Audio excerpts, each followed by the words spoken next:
बनर्जी दक्षिण 24 परगना में अपने वर्कर के परिवार से मिलने पहुंची थी। वर्कर की मौत के बाद वहां पहले से लोग जुटे और उसके बाद चोर चोर के नारे लगा रहे हैं और नारे लगा रहे हैं चोर भगाओ।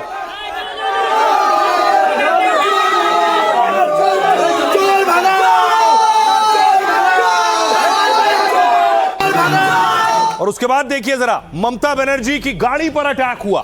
ममता बनर्जी का काफिला निकल रहा था, सिक्योरिटी चारों तरफ। चोर चोर भगाओ, चोर भगाओ।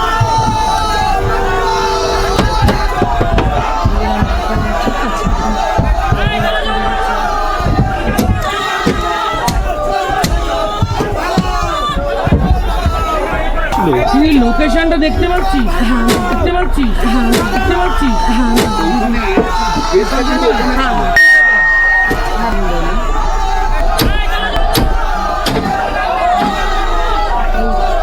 ये जो तस्वीर देख रहे हैं, इस गाड़ी में ममता बनर्जी ड्राइवर के बगल वाली सीट में बैठी हुई हैं। लोगों ने देखा ममता जब वहां से निकल रही, पीछे पीछे दौड़े और अंदर से ये वीडियो बनाया गया, कार के अंदर से।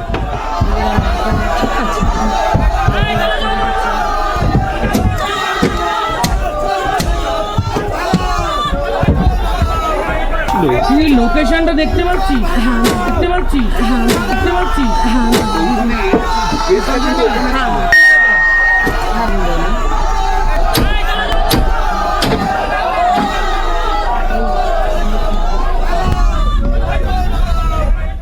अब ममता बनर्जी पर अटैक हुआ था तो ममता बनर्जी खामोश बैठने वाली नेताओं में से नहीं है। ममता बनर्जी सामने आई मीडिया कैमरों के। गाड़ी में बड़े बड़े पत्थर मारा गया, बाहर से एंटी सोशल पुलिस का सामने में हमको इतना गाड़ी को अटैक किया। अगर हम गाड़ी का कांच शीशा खुला रखता तो हमारा माथा फट जाता, हम लोग सब मर जाता।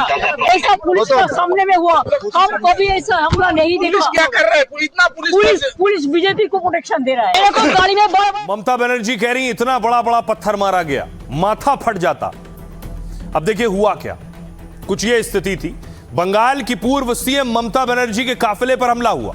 वो अपनी पार्टी के कार्यकर्ता के घर उत्तर 24 परगना जा रही थी, तभी भीड़ ने उनका काफिला रोक लिया और चोर चोर के नारे लगाए। भारी हंगामे बवाल प्रदर्शन के बीच ममता ने आरोप लगाया, कहा पहली बार मेरी गाड़ी पर इस तरह पत्थरों से हमला किया गया है। कुछ लोगों ने बड़े बड़े पत्थर, कीचड़, जूते तक फेंके। अगर खिड़की खुली होती तो सिर चकनाचूर हो जाता। पत्थर के इस हमले से मेरी मौत भी हो सकती थी। पुलिस की मौजूदगी में मेरे काफिले पर हमला किया गया। यह क्या हो रहा है? बंगाल में मैंने ऐसा पहले कभी नहीं देखा। लगता है पुलिस तो बस बीजेपी को ही सुरक्षा दे रही है। ममता से पहले बंगाल में टीएमसी के बड़े नेताओं पर भी हमले हुए। सांसद अभिषेक बनर्जी और कल्याण बनर्जी पर भीड़ ने हमला किया था। मदन मित्रा और सौगत रॉय के काफिले पर भी अंडे अटैक हुए और इस बार भीड़ ने काले झंडे दिखाते हुए ममता पर अटैक कर दिया है। बीजेपी और सरकार ने ममता के काफिले पर जो हमले हुए उसकी कड़ी निंदा की है। मंत्री अग्निमित्रा पॉल ने कहा ममता बनर्जी ने भले ही कोई गलत काम किया हो, 14 साल में वो और उनकी सरकार ने भले कई गलतियां की हो, लेकिन हमें ऐसे मारपीट, बदसलूकी या कीचड़ फेंकने का समर्थन हम नहीं करते हैं। खासकर एक महिला और बुजुर्ग नेता से ऐसा बर्ताव बर्दाश्त नहीं कर सकते हैं। सुनिए ममता बनर्जी क्या कह रही हैं और दूसरे नेता क्या कह रहे हैं। मेरे को गाड़ी में बड़े बड़े पत्थर मारा गया, बाहर से एंटी सोशल पुलिस का सामने में हमको इतना गाड़ी को अटैक किया। अगर हम गाड़ी का कांच शीशा खुला रखता तो हमारा माथा फट जाता, हम लोग सब मर जाता। ऐसा पुलिस का सामने में हुआ, हम कभी ऐसा हमला नहीं देखा। क्या कर रहे हैं? इतना पुलिस बीजेपी को प्रोटेक्शन दे रहा है। कादर फेंकना, काली फेंकना, जूता का चप्पल फेंकना, ये हमारा संस्कृति नहीं हो सकता है। हम तो ये समर्थन कभी नहीं कर सकता। वो भी एक महिला, और वो भी इतना उम्र के महिला। हम इसको समर्थन नहीं करते हैं। हम बार बार बोलते हैं, हमारा माननीय मुख्यमंत्री नहीं समर्थन करते हैं। इतने सारे ईंट फेंका, ब्रिक्स फेंका, पत्थर फेंका, सोचा नहीं जाता। हम 4 थे। दीदी तो पीपल्स लीडर है, मास लीडर है। हमारी पार्टी की वर्कर कस्टोडियल डेथ हुआ, दीदी जाएंगे नहीं उसकी विक्टिम फैमिली को मिलने? ये हालत होगा लॉ एंड ऑर्डर की। हम बोल रहे हैं वो एडमिनिस्ट्रेशन को सोचना पड़ेगा क्या कर रहा है। ये आग लेकर खेलने लगा, ये अच्छा नहीं। ये सब बीजेपी के लोग हैं। ये सब शुभेंदु अधिकारी और श्रमिक भट्टाचार्य का आदमी है।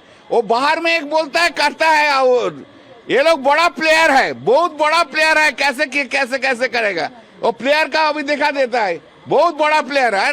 सौमिक बरचेस, भाई सौमिक बरचेस क्या करेगा, समझता है? सौमिक गुंडागिरी करना ही उनका आदत हो गया, वो करेगा। इधर लॉ एंड ऑर्डर सिचुएशन सब चला गया है। देखिए, ममता बनर्जी के गाड़ी के ऊपर कीचड़ फेंकना, पत्थर फेंकना, चप्पल फेंकने का साथ दूर दूर तक भारतीय जनता पार्टी का कोई संपर्क नहीं है। और तृणमूल हम लोग को सिखाने मत आए ये क्या हो रहा है। ये तृणमूल और तृणमूल का लड़ाई है, जनता और तृणमूल का लड़ाई है। किसी मुख्यमंत्री तो बहुत दूर की बात है, किसी महिला नेत्री का गाड़ी के ऊपर, किसी नेता का गाड़ी के ऊपर पत्थर फेंका जाए, भारतीय जनता पार्टी इसका समर्थक नहीं है। अब सवाल ये, ममता बनर्जी छोटी मोटी नेता नहीं है, वो पश्चिम बंगाल की मुख्यमंत्री रही हैं और मुख्यमंत्री के साथ बड़ा सुरक्षा दस्ता चलता है कुछ इस तरह। ममता बनर्जी जहां जाती हैं उनके साथ Z+ कैटेगरी की सुरक्षा रहती है, उसके बावजूद उन पर इस तरह का अटैक हो गया।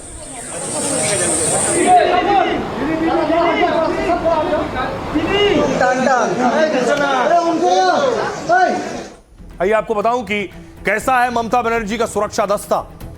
टीएमसी आरोप लगाती है कि ममता की सुरक्षा से समझौता हो रहा है, क्योंकि पिछले दिनों ममता बनर्जी के घर के बाहर की सुरक्षा कम की गई। सुरक्षा में तैनात पुराने निजी सुरक्षा अधिकारियों को भी बदला गया। टीएमसी आरोप लगाने लगी कि ममता की जान से खिलवाड़ हो रहा है। सरकार ने जानबूझकर पूर्व सीएम ममता की सुरक्षा कम कर दी है, लेकिन असल में पद से हटने के बाद ममता के पास Z+ सुरक्षा है। एसपीजी के बाद यह देश में सुरक्षा का सबसे मजबूत घेरा होता है। इसमें 55 से ज्यादा सुरक्षाकर्मी हर वक्त तैनात रहते हैं। हथियारों से लैस 10 से ज्यादा एनएसजी या सीआरपीएफ कमांडोज होते हैं। सुरक्षा घेरे में बुलेट प्रूफ गाड़ियां और आधुनिक संचार उपकरण होते हैं। मतलब ममता को मिल रही इस सुरक्षा में कोई कटौती नहीं हुई, बस उनके घर के बाहर लगाया गया अतिरिक्त सुरक्षा घेरा कम किया गया। सैकड़ों पुलिस वालों और बैरिकेड को जाल को हटाया गया है, सिर्फ इतना हुआ। अब इस पर सियासत हो रही है कि ममता पर यह अटैक कैसे हुआ, सुनिए सियासतदानों। देखिए, कल रात जो हुआ था वो अनफॉर्चुनेट है। पूरा जो इतना senior politician, 7 times MP, 4 times central minister, 2 times railway minister, 3 times chief minister, अगर कुछ चेंज हो सिक्योरिटी में तो उनका एक कार्टसी कॉल करके बोलना चाहिए। तो वो तो नहीं किया गवर्नमेंट ने, जो हुआ अनफॉर्चुनेट, लेकिन उसके बारे में और कुछ नहीं कहूँ। सिक्योरिटी विड्रॉ करने के संबंध में इस तरह की कुछ बात हुई तो हमारा यहाँ पर यह कहना है कि Z+ कैटेगरी सिक्योरिटी जो प्रोवाइड करी गई है हमारे यहाँ पर माननीय सांसद जी को और माननीय ममता बनर्जी साहिबा को, तो उसमें जो Z+ सिक्योरिटी कैटेगरी प्रोवाइड करी गई उसमें येलो बुक में खूब साफ साफ लिखा है कि Z+ कैटेगरी के लिए क्या क्या हम लोग को फोर्स डिप्लॉयमेंट करना चाहिए। We are deploying the force according to the prescription that has been given in the yellow book for the Z+ category protective। हाँ, उनके ऊपर कुछ और जो एक्स्ट्रा डिप्लॉयमेंट था उसको विड्रा किया गया है, and that we are using for law and order. So in a nutshell, there has been no withdrawal of any security. Security is as per the protocol as given in the yellow book।